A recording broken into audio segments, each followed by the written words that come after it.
Boa noite a todos. Eu sou Jorge Campelo, procuradora do município de Salvador, e aqui estou para apresentar a palestra Crise Democrática e Reforma do Estado, que será ministrada por Dr. Cláudio Pereira de Souza Neto, que além de mestre em Direito Constitucional e Teoria do Estado pela PUC-Rio e doutor em Direito Público pela UERJ, é também professor da Universidade Federal Fluminense, advogado militante, autor de excelentes obras, um grande constitucionalista, e que tem demonstrado nos seus estudos e no mais recente trabalho uma legítima preocupação com a democracia no Brasil. Passo, então, a palavra ao nosso palestrante de hoje, doutor Cláudio. Boa noite. Boa noite, Jorge. É uma satisfação participar desse evento organizado pela NPM.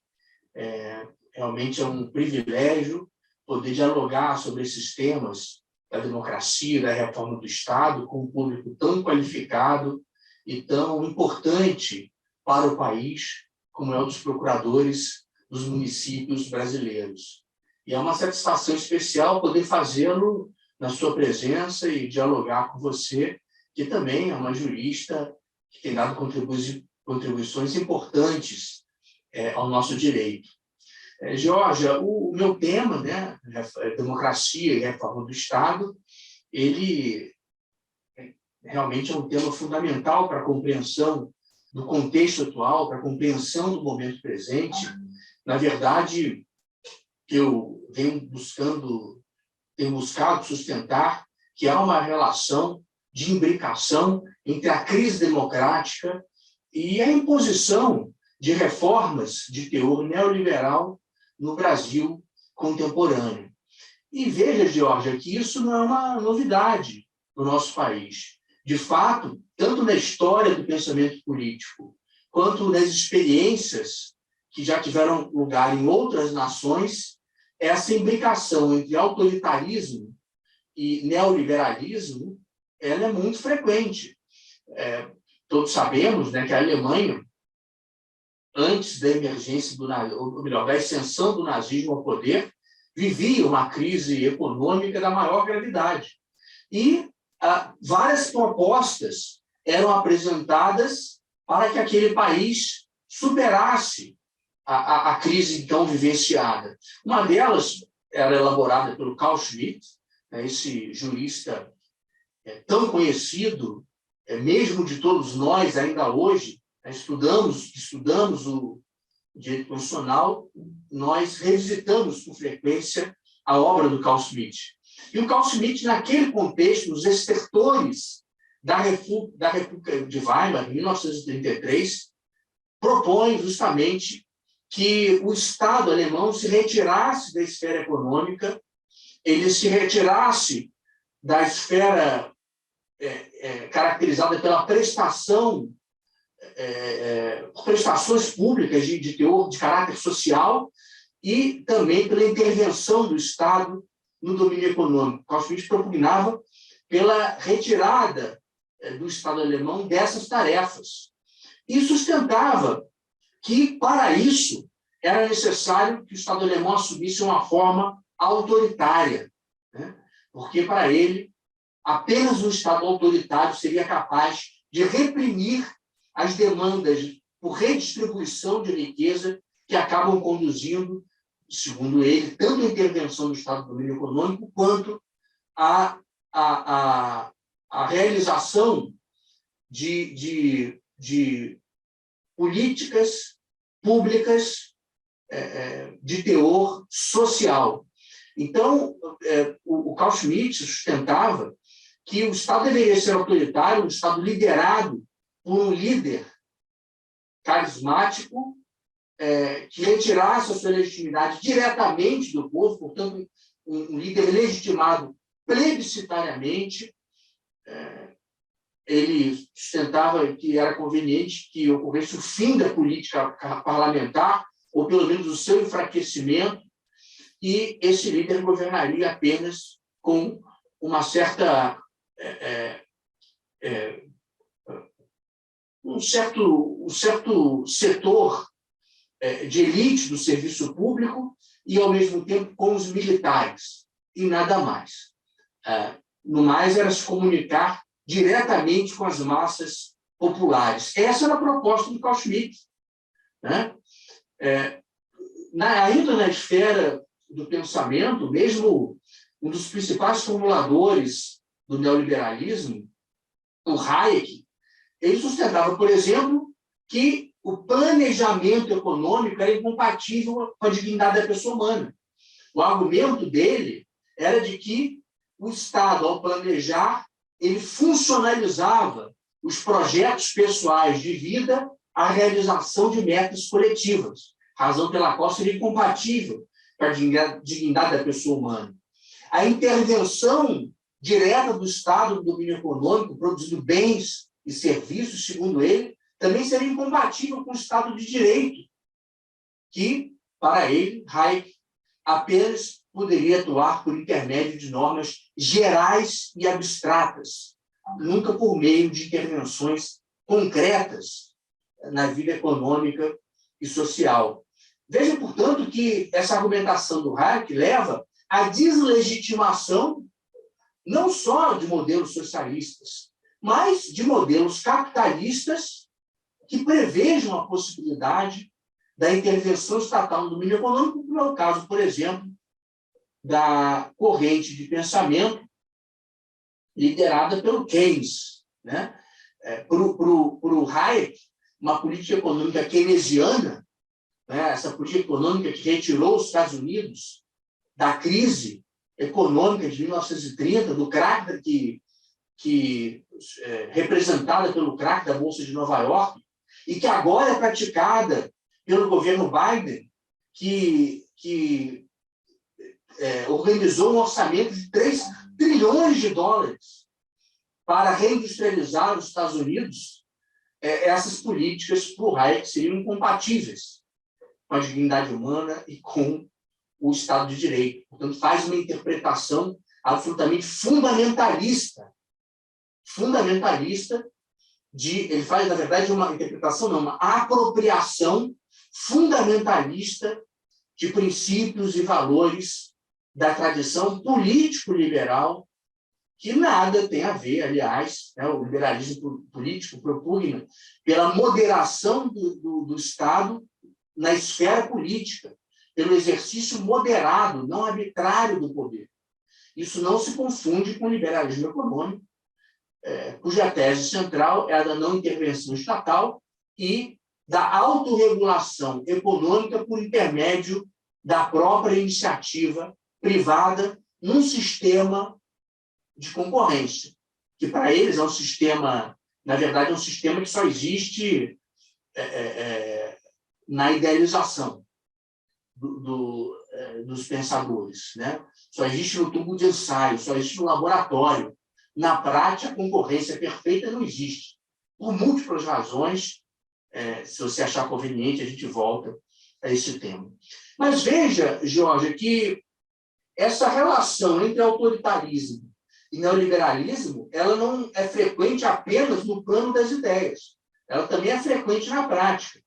O que foi o governo Pinochet, se não um experimento dessa natureza, né? Uma intervenção autoritária na vida social, na vida política do Chile, com o propósito de reprimir demandas por redistribuição de riqueza, advindas, por exemplo, dos sindicatos, dos servidores públicos, da população em geral, né? Pinochet privatizou, Pinochet demitiu servidores públicos, Pinochet reduziu direitos dos trabalhadores, Pinochet abriu a economia chilena ao mercado internacional. Enfim, Pinochet ancorou a estabilidade monetária ao câmbio, enfim, tomou uma série de medidas de caráter neoliberal, valendo-se para isso de medidas fortemente autoritárias na esfera política, como todos nós sabemos. E isso, ou melhor, e nisso ele foi aplaudido, né, pelos neoliberais, pelos autores neoliberais, pelos economistas neoliberais, né, dentre os quais se encontrava, talvez não por acaso, o próprio Paulo Guedes, né? Que depois de estudar em Chicago, se converte de maneira muito ortodoxa ao pensamento neoliberal e começa a sua vida profissional depois dos estudos doutorais justamente no Chile. Pois bem, o Brasil, ele, depois do impeachment, né, de 2016, um impeachment sem crime de responsabilidade, né, hoje todos sabemos disso, não é? Veja, não, o problema desse impeachment é que não era possível sustentar razoavelmente que a hipótese era da prática de crime de responsabilidade. Nós, que somos do ramo de direito, sabemos que os conceitos jurídicos eles possuem uma zona de certeza positiva, uma zona de certeza negativa e também uma zona de penumbra, em que há espaço para a controvérsia a respeito da melhor interpretação das normas jurídicas. Neste caso do impeachment, a hipótese era de zona de certeza negativa, né, de não aplicação dos preceitos incriminadores previstos na Lei 1079 e também previstos embrionariamente no próprio texto da Constituição Federal. Então, tiram uma presidente da República eleita com 54 milhões de votos e, no seu lugar, colocam o Temer, que, na verdade, apresenta ao mercado, não só ao mercado brasileiro, também às nações estrangeiras, um programa de governo fortemente neoliberal, que era o programa designado Uma Ponte para o Futuro. Né?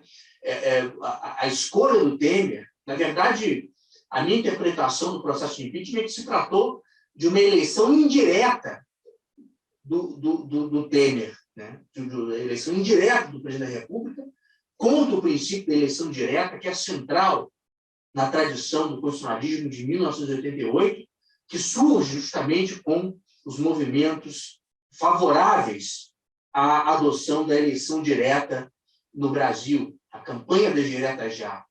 Então, o que se deu em 2016 foi uma eleição indireta de um presidente da República para aplicar um programa totalmente divergente daquele que havia sido aprovado nas urnas de 2014.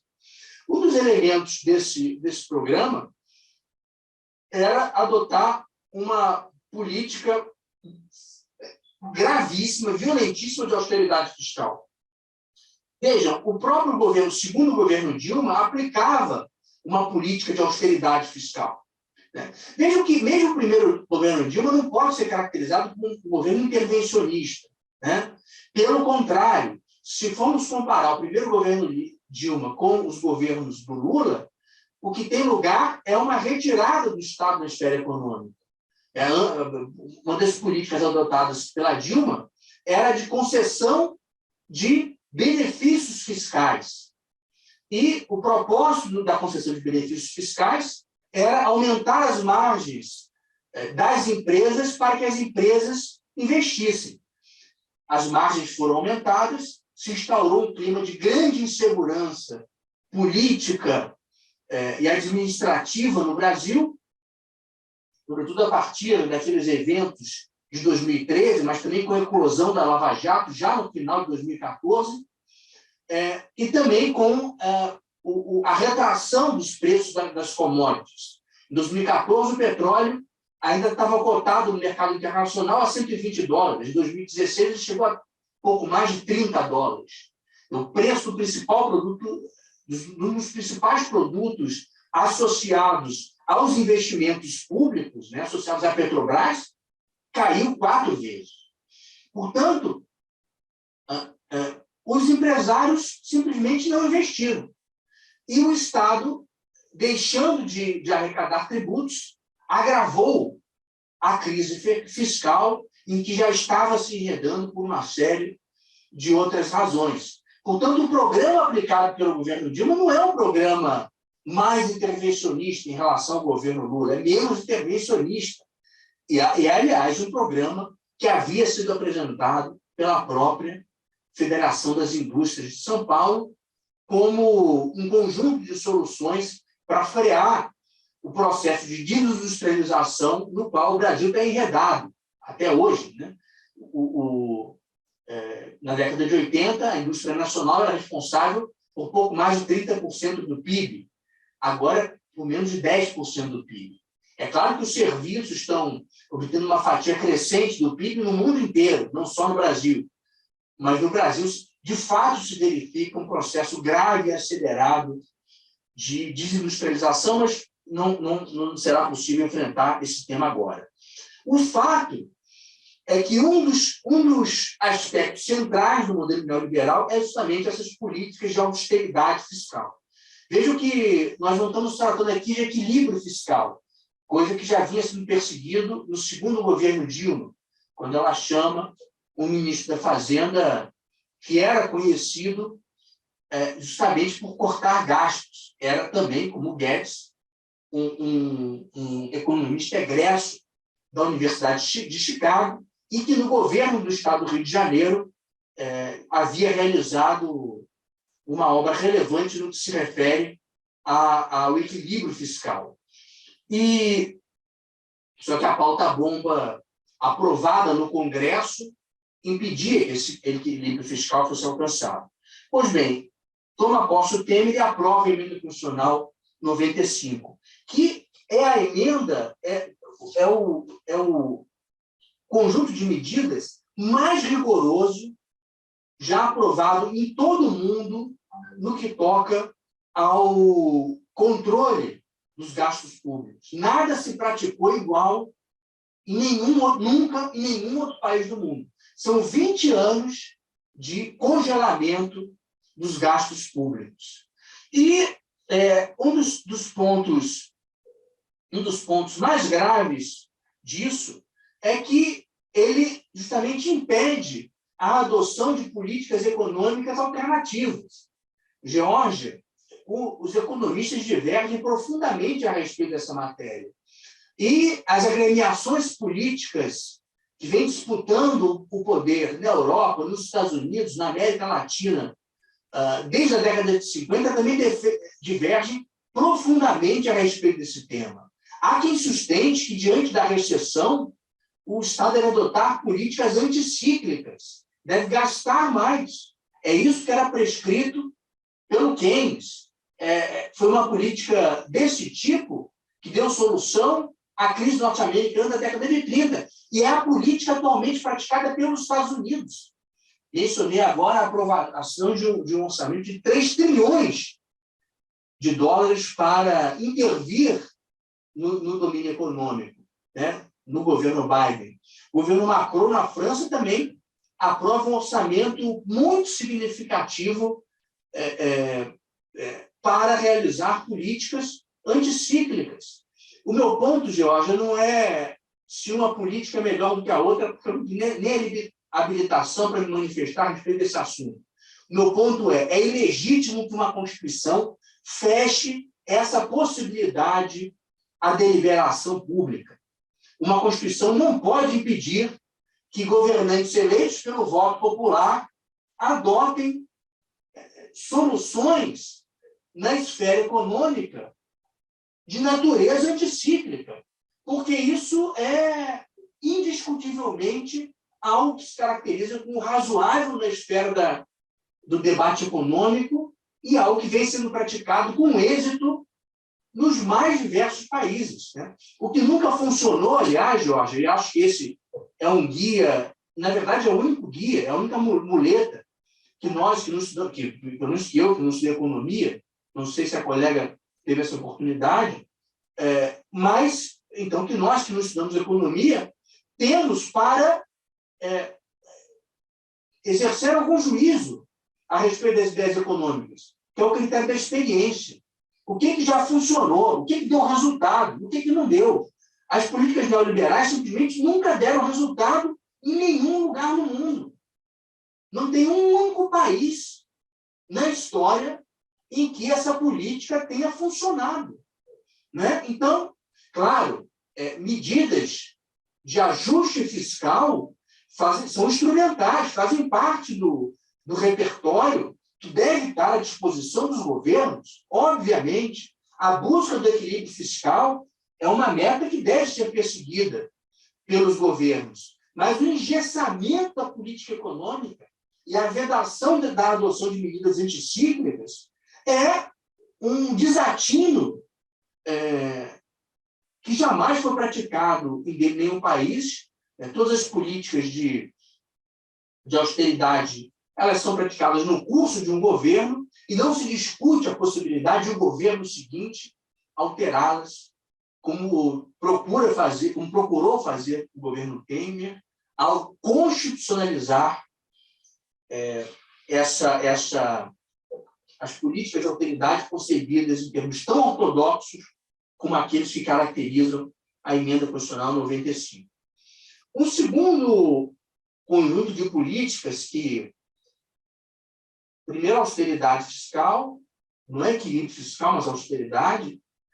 O segundo, e não tem nenhum problema com a austeridade, acho que a austeridade é um comportamento fundamental para os governantes em geral, não pode fazer essa confusão.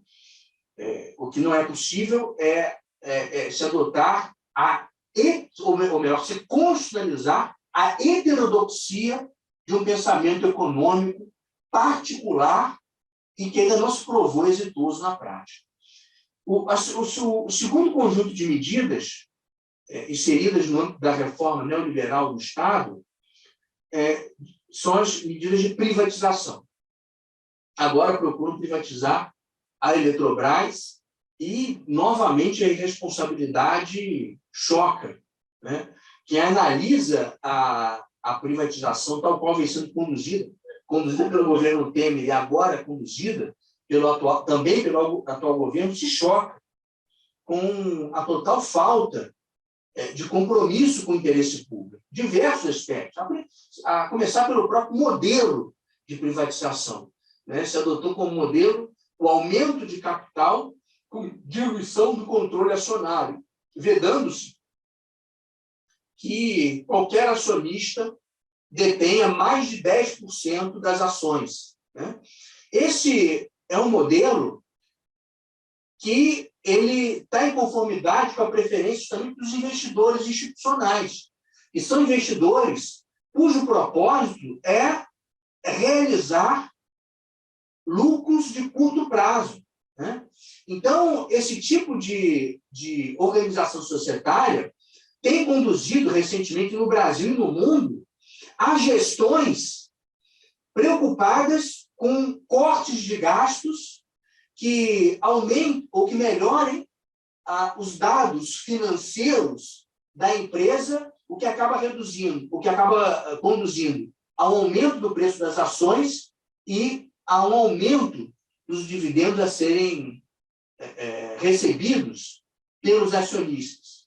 É um tipo de organização societária caracterizado por uma restrição dos investimentos na própria empresa e de uma realização mais frequente dos lucros. Portanto, uma gestão que tem em vistas muito mais o curto prazo que o longo prazo. E, para nós, evidentemente, a maior empresa do setor elétrico, que detém mais de 30% do setor elétrico brasileiro, ela não pode ser concebida ou gerida para a realização de propósitos de curto prazo.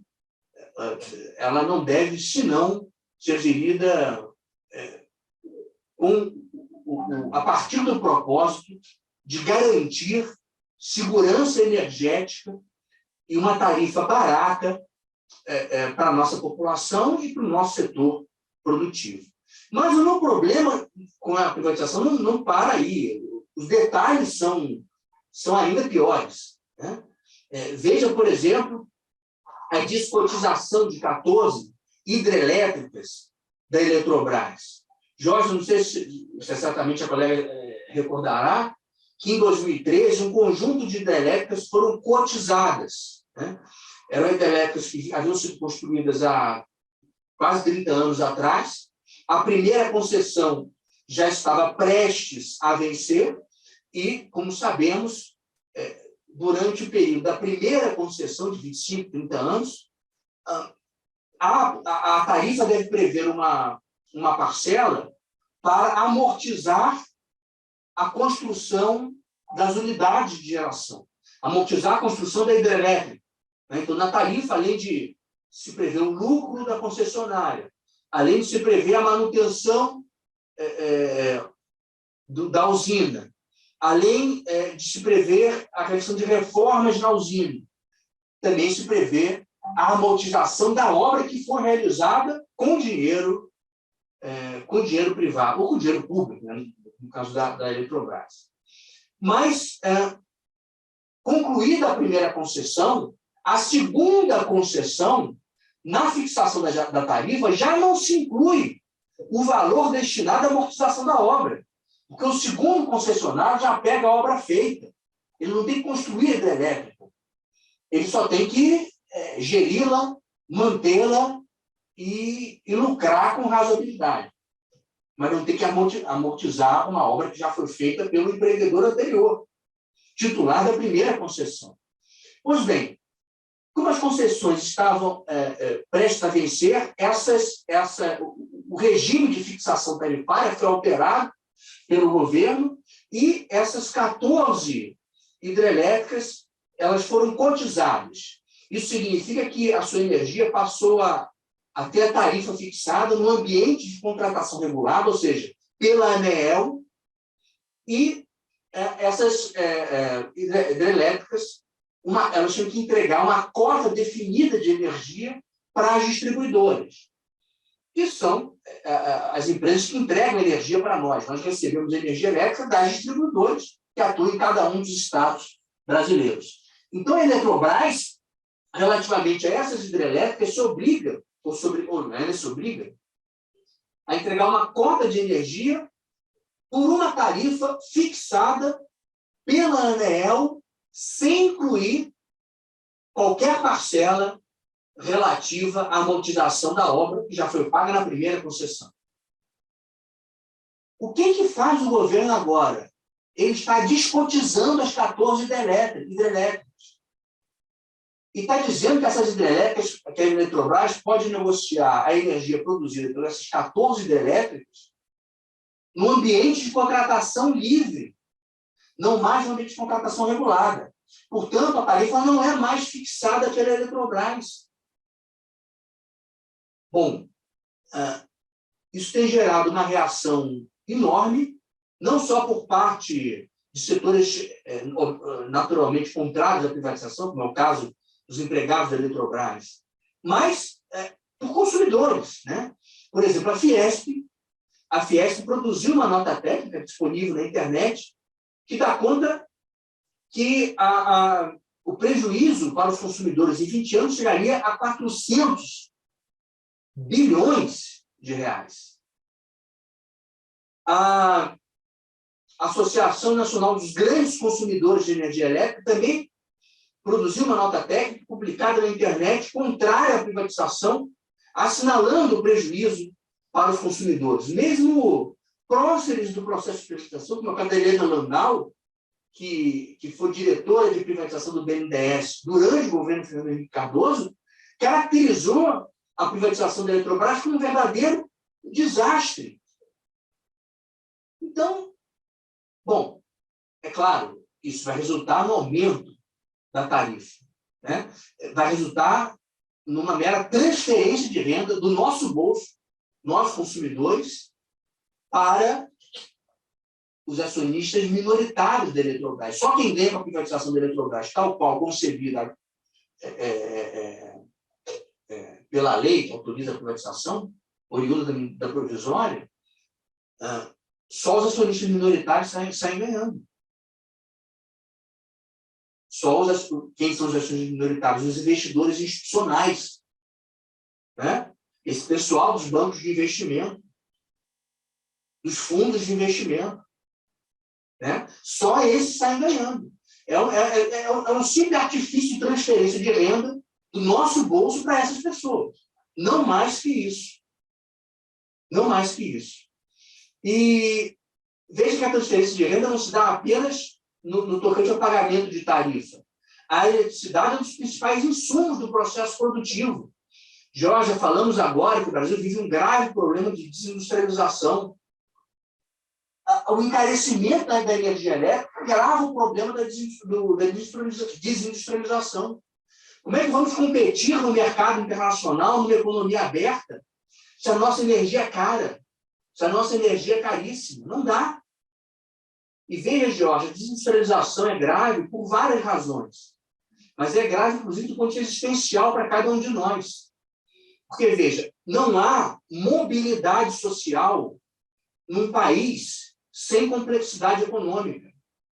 Numa economia agrária exportadora, você não pode fazer engenharia, né? Você não pode escolher um projeto de vida que fuja a prestar serviço eventual para a burocracia estatal, para a medicina, ponto. Né? Medicina, direito, acabou.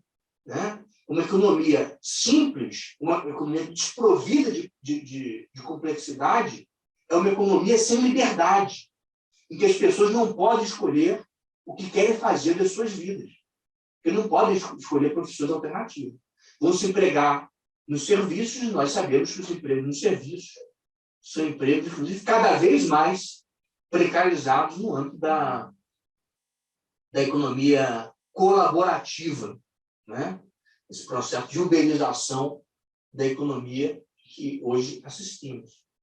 E tem aspectos positivos, não tem como fugir disso, mas um país agrário exportador e de serviços uberizados não é certamente um país bom para se viver.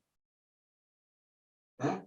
Um país simples economicamente, uma economia agrária exportadora, nunca em nenhum lugar do mundo conduziu à formação de governos democráticos e à instauração de um ambiente de liberdade.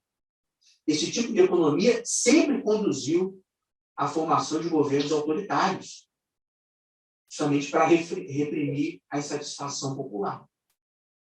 Então, Jorge, a privatização da Eletrobras é mais um golpe na indústria nacional, e não só na indústria, em toda a sociedade, nesses termos que eu acabei de procurar sustentar para o nosso público, né, para você e para o nosso público.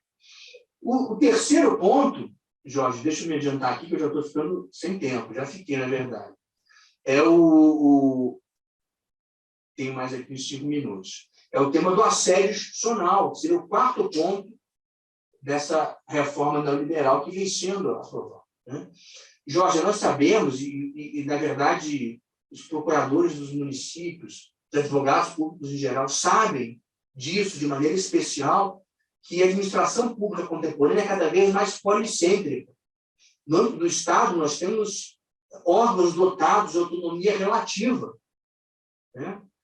Alguns de autonomia plena, como é o caso dos tribunais de contas, como é o caso do Ministério Público, como é o caso da Defensoria Pública, e outros com autonomia crescente, né? Como é o caso das advocacias públicas,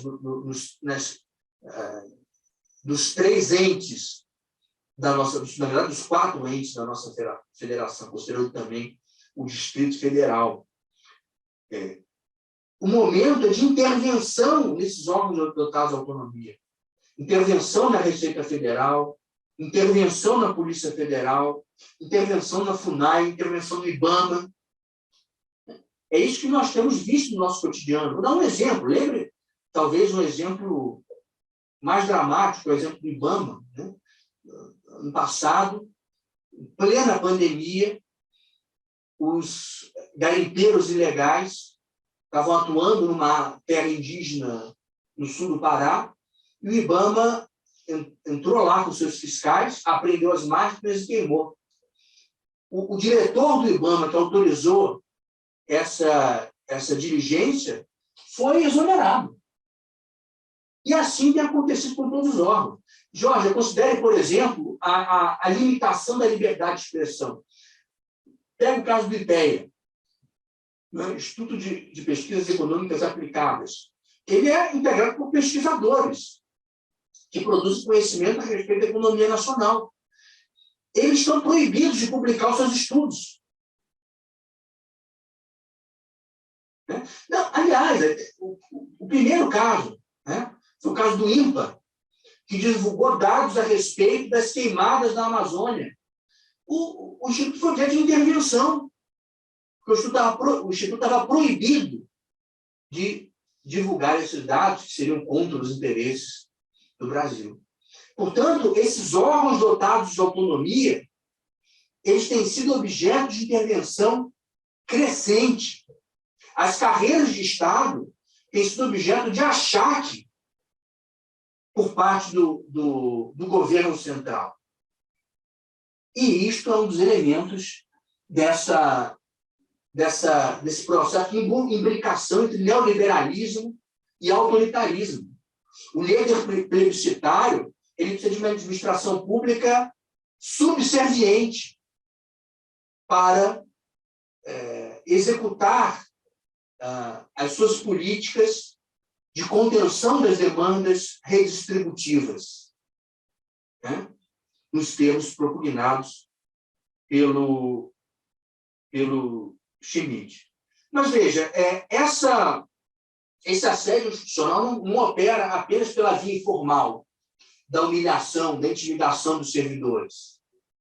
Mesmo as grandes reformas constitucionais, como a reforma da Previdência, elas incluem medidas de assédio institucional, como, por exemplo, o caso ou a possibilidade de se estabelecerem alíquotas extraordinárias para a Previdência dos servidores. O propósito é coagi-los, né? Ou andam na linha ou vão ter que pagar mais.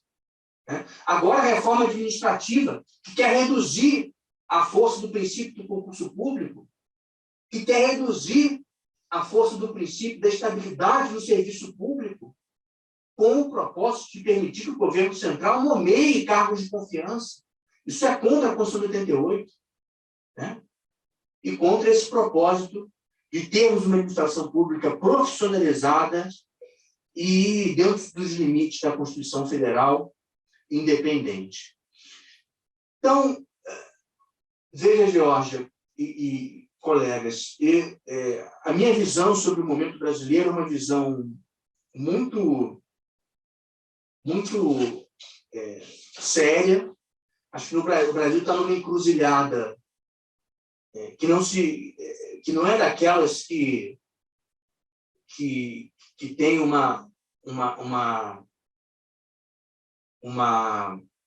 que produzem efeitos apenas no curto prazo. Né? Os acontecimentos atuais, eles conduzirão a consequências de longo prazo. Né? Eles têm a aptidão de alterar dimensões fundamentais da nacionalidade. Né? De modo que, e me parece que o neoliberalismo seja realmente uma das dimensões mais importantes disso. Não tem sentido que um governo autorize a venda de uma empresa como a Embraer. Né? Porque a empresa está lá para provar que o brasileiro também é capaz de fabricar aviões. É uma prova de que nós somos capazes de produzir produtos de alta tecnologia.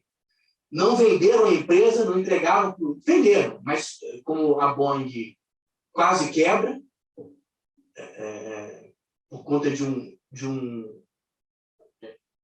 modelo de avião que tinha um defeito gravíssimo e, portanto, isso impactou muito gravemente as finanças da Boeing, o negócio foi desfeito, para nossa sorte.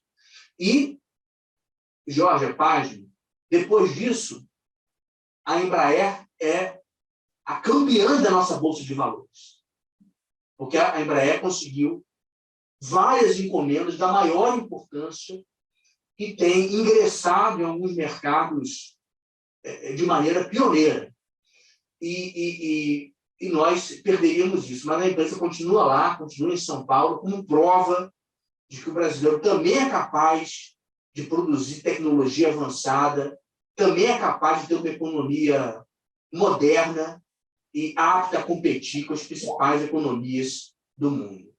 Bom, então a minha palavra, Jorge, é realmente muita preocupação e, ao mesmo tempo, de esperança que a gente tenha o discernimento, nós todos como povo, para superar esse momento atual. Muito obrigado.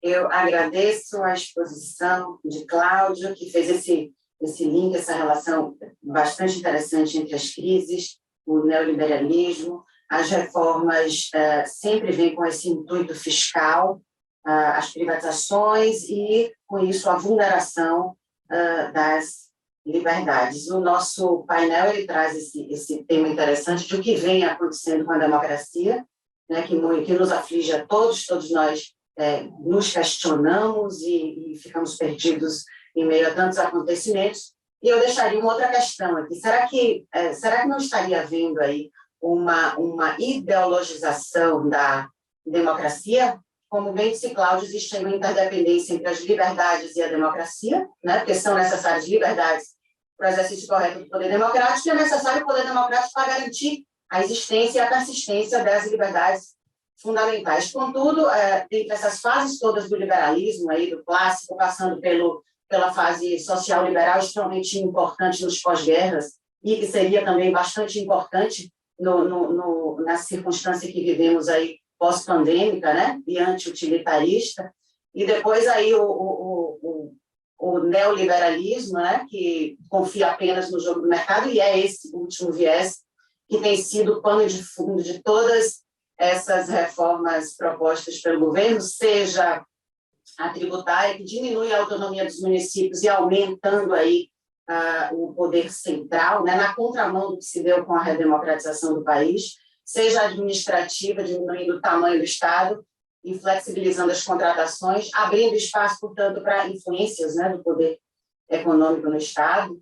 E isso se dá num país extremamente desigual, como o Brasil, construído sobre bases patrimonialistas, o que me preocupa, e é um modelo que não atende às exigências sociais do país, onde a gente ainda tem que avançar aí nessa síntese democrático-liberal que permanece incompleta. Nós somos uma democracia ainda jovem, nós temos a nossa própria história e é preciso conhecê-la, por isso a grande exposição de Cláudio nos ajudou bastante nisso, para que possamos compreender o que melhor atende aos impulsos democratizantes da nossa sociedade, e não há receita de reforma pronta para isso. O mercado ele é importante, sim, na geração de riqueza, mas ele não dá conta de gerar as oportunidades para o mais pleno exercício aí das individualidades e liberdades. Eu gosto muito do Melchior, e ele dizia o seguinte, que os nossos neoliberais, eles raciocinam como paleoliberais, de forma alheia ao princípio moderno da economia social do mercado e aos deveres do Estado num país em desenvolvimento. E eu acho que isso é bastante detectável atualmente. Outro ponto importante para pensar também o Brasil é observar também os padrões e para nos conhecer, né, enquanto Brasil, e entender o que é bom e o que é ruim para nós, observar que os padrões da colonização brasileira eles se deram de forma altamente predatória. Se você for comparar como querem, né, às vezes eles trazem um modelo de reforma administrativa, um modelo de reforma tributária e querem encaixar a todo custo num país com uma realidade completamente diferente, né? Ao contrário da colonização norte-americana, em que o pioneiro inglês ia se estabelecer, de fato, com sua família no lugar, nós tivemos aí o bandeirante português que cruzava o interior brasileiro apenas em busca de ouro e escravo. Então, a única preocupação era enriquecer rapidamente e voltar aí para a sua terra. Eu acho que o mundo é complexo, nós somos seres complexos, a democracia é um regime lento, a nossa representatividade tem falhas, somos seres decaídos, usando aí a doutrina cristã, com problemas, com dores, com defeitos, e como, tendo consciência disso, né, dessa falta de linearidade, como é que nós podemos entender ou esperar que a democracia resolva tudo? Não vai. E aí é que entra o populismo, seja ele de direita, seja ele de esquerda, não vem ao caso. O populismo aparece como alguém que diz falar em nome do povo para resgatar a democracia das mãos das elites. E isso acontece sempre em momentos de crise, de desespero, de instabilidade. Os discursos populistas, eles, de fato, eles se aplicam bem nessas circunstâncias. E tudo em nome da coitada da democracia. E aí é que entra a questão que eu trouxe, da reflexão acerca da ideologização da democracia e o seu uso indiscriminado como credo, e não como um regime que melhor lida com o nosso pluralismo e a nossa diversidade. Embora seja o melhor regime de que nós dispomos, ela pode assumir ali dimensões ideológicas, me parece, quando ela incorpora a crença da infalibilidade da voz do povo, da vox populi, onde quer que se alegue que uma política pública é boa apenas porque a maioria apoia, aí a gente vê que a democracia já se tornou aí uma ideologia genuína, sujeita às distorções várias, né?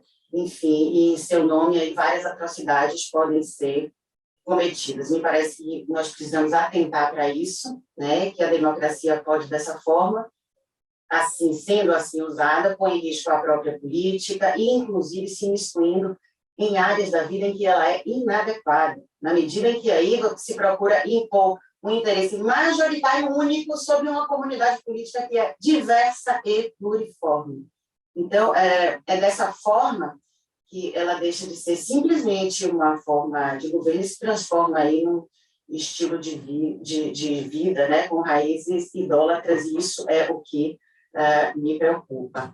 E aí vem a importância das estruturas de mediação. E aí vem a família, a escola, que, né, são as estruturas de mediação, a empresa, as associações, como nós aqui estamos, o sindicato, a imprensa, né, que fica ali entre o Estado e o indivíduo mediando, né, a autoridade do Estado e protegendo a liberdade do indivíduo. E é de extrema importância essas estruturas de mediações. Portanto, a nossa entidade, o que nós fazemos aqui hoje é de extrema importância. As atuações da própria ANPM junto ao Congresso e aos seus filiados em diversas frentes, contribuindo para o fortalecimento da nossa democracia, é bastante importante. E tem se mostrado frutíferas as suas atuações ao demonstrar em diversos espaços, seja no Congresso, seja nos eventos, e seja onde quer que ela é chamada a se expor e a falar os riscos das reformas para os municípios brasileiros. Então,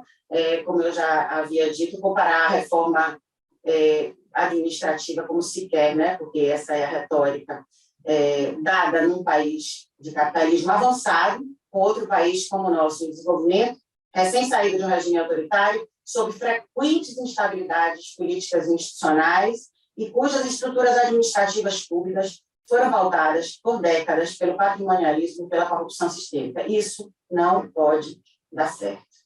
Então, a democracia, por ser democrática, é que ela se torna, Cláudio, um ambiente adequado a toda e qualquer proposta de mudança, das mais ponderadas às mais insanas, né, de qualquer coloração ideológica. Ela não é perfeita, mas acredito, aí como você, que ela é perfectível. Rompemos alguns códigos, né, lembrando aquele uma, e aí fica difícil a gente vai precisar realmente de um tempo, né, para nos recompormos enquanto democracia, mas a democracia ela é perfectível na sua excelência defeituosa, né? Nós precisamos, de fato, compreender que ela é melhorável, mas sem considerar aí os demônios que ela encobre. Então, eu acho que aí devemos aí fazer nossa pequena parte no dia a dia, honrando a nossa condição humana, né? E exercitando as nossas virtudes. Essa, na minha humilde opinião, é a maior revolução para sairmos da crise. Fazemos a nossa parte. Essas são minhas poucas observações. Eu agradeço, retorno a palavra a Cláudio para as suas considerações finais, já agradecendo mais uma vez pela sua disponibilidade de estar hoje conosco.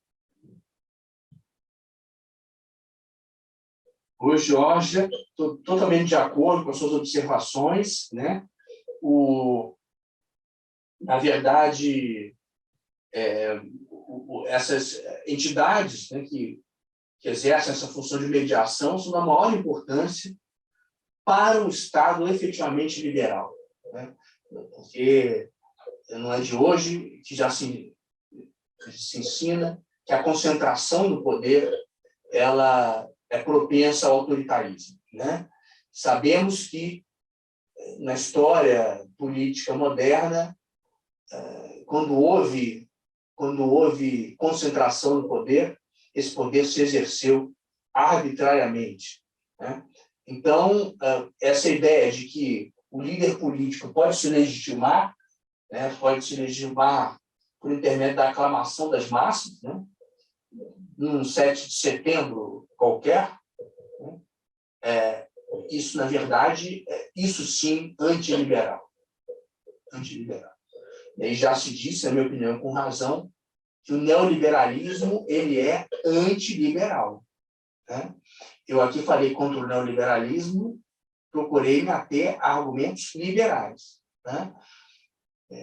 Uma das minhas principais preocupações com o processo de desindustrialização, de redução da complexidade, porque o neoliberalismo diz isso, cada país deve fazer só o que faz melhor, no âmbito de um mercado global sem barreiras, sem protecionismo, né? Mas como é que o nosso país consegue competir, na verdade? Tem conseguido. Não em todas as áreas, mas em várias delas consegue. Mas, por exemplo, como é que a gente vai aprender a fazer chip de uma hora para outra e achar que vai competir com a China, com a Coreia do Sul, com o Japão? Não existe isso, né? Nunca existiu. Então, os países, relativamente aos novos mercados, eles praticam algum grau de protecionismo durante algum tempo, né? Até porque as novas tecnologias elas produzem um efeito disruptivo na economia. Elas criam, elas acabam com mercados e criam novos mercados. Na verdade, elas criam situações de monopólio temporário, que podem ser situações de monopólio legitimadas legalmente por intermédio da legislação de proteção à propriedade intelectual, ou monopólios que se exerçam na prática porque ninguém mais sabe fazer aquilo. Isso não é de hoje que se diz. O Schumpeter já sustentava essa ideia. Então, a descrição da economia capitalista como uma economia de concorrência perfeita, não existe isso. Na verdade, o capitalismo se desenvolve por intermédio dessas intervenções disruptivas associadas ao desenvolvimento de novas tecnologias. Desde a Revolução Industrial é assim mais do que nunca. É como a tecnologia da informação está revolucionando a economia contemporânea. Então, cria situações, a gente não tem como concorrer, simplesmente. Então, o protecionismo sempre foi praticado. Todos os países que se industrializaram protegendo a economia enquanto ela aprende, os empreendedores aprendem, ganham escala no mercado interno e conseguem concorrer internacionalmente, né? O Brasil ainda consegue, mas imagina os países africanos adotando o modelo neoliberal, condená-los à impossibilidade, como tem efetivamente. O leste europeu, um desastre social, né, que tem levado à emergência de governos autoritários lá e tal. Então, a minha preocupação é com a liberdade, né? Não, economia simples, desprovida de complexidade, é uma economia onde nós não temos muitos projetos de vida à nossa disposição, tá? Onde a política é autoritária, né? Então, me parece que o neoliberalismo seja, antes de tudo, antiliberal.